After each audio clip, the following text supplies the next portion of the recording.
I am back, and you are back too. Or if this is your first time, don't feel bad. Welcome to today's Bible reading. We are reading John chapter 12, and I am so excited to read this chapter. If you had a really nice perfume, or for the gentleman, a really nice cologne, and it was extremely expensive. I'm talking, it's up there, very expensive. Would you take this bottle of cologne or perfume and pour it on someone's feet as a way to say thank you?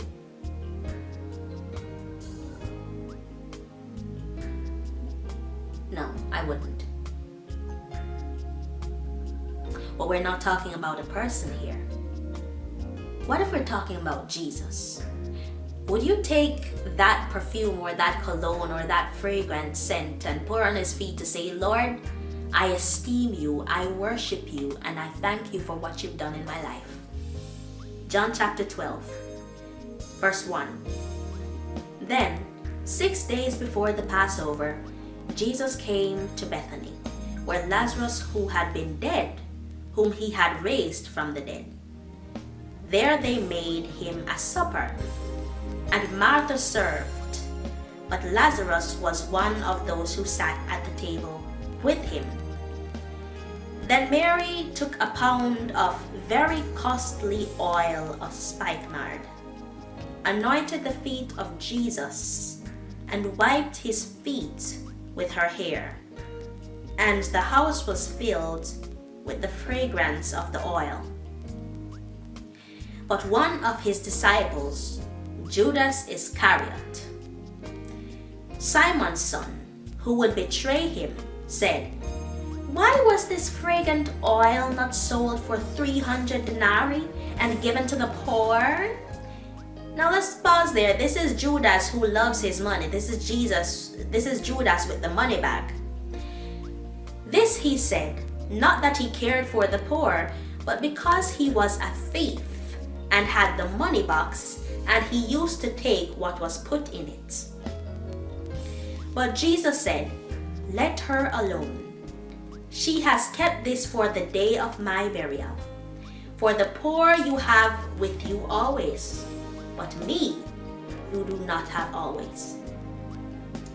Now a great many of the Jews knew that he was there, and they came, not for Jesus' sake only, but that they might also see Lazarus, whom he had raised from the dead.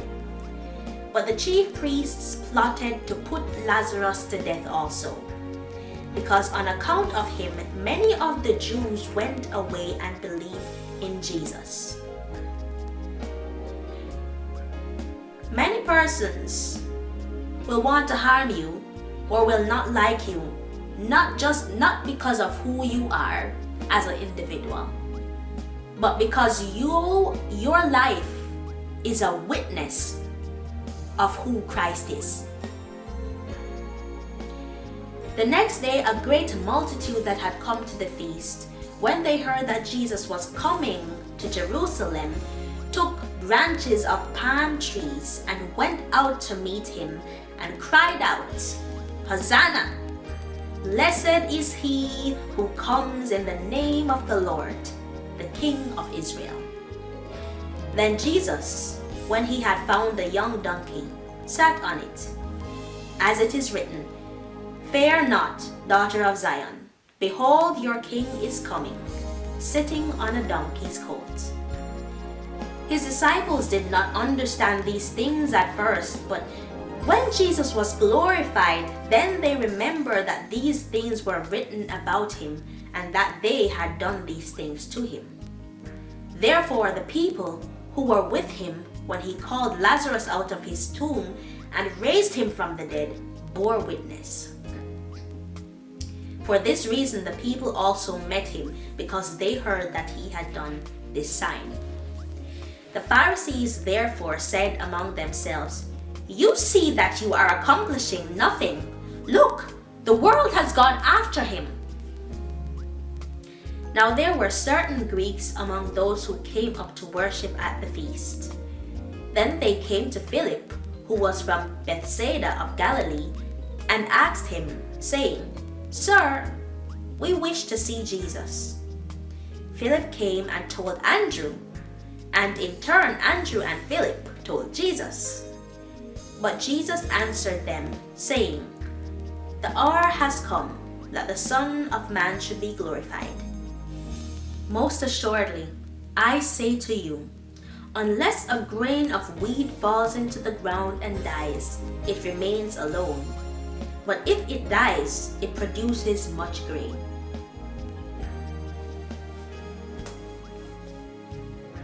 Do you get what I'm getting from this? Jesus was talking about his death. He says that in my death, because of my death, I will draw people to me. 25. He who loves his life will lose it, and he who hates his life in this world will keep it for eternal life. If anyone serves me, let him follow me, and where I am, there my servant will be also.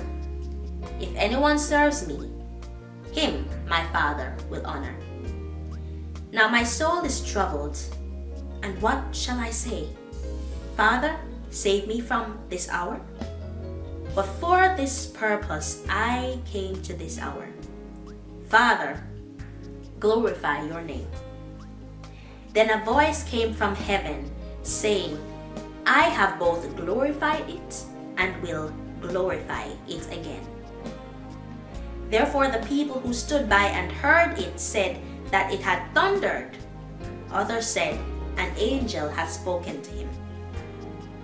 Jesus answered and said, This voice did not come because of me, but for your sake. Now is the judgment of this world.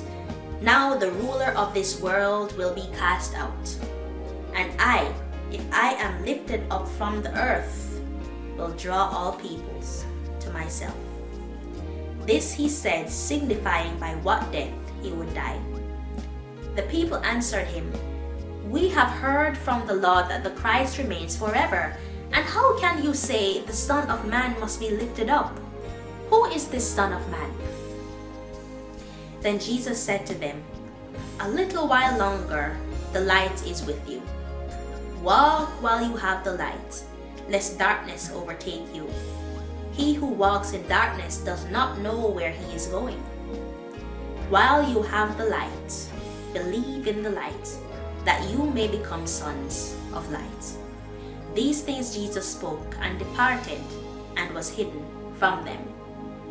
But although he had done so many signs before them, they did not believe in him, that the word of Isaiah the prophet might be fulfilled, which he spoke.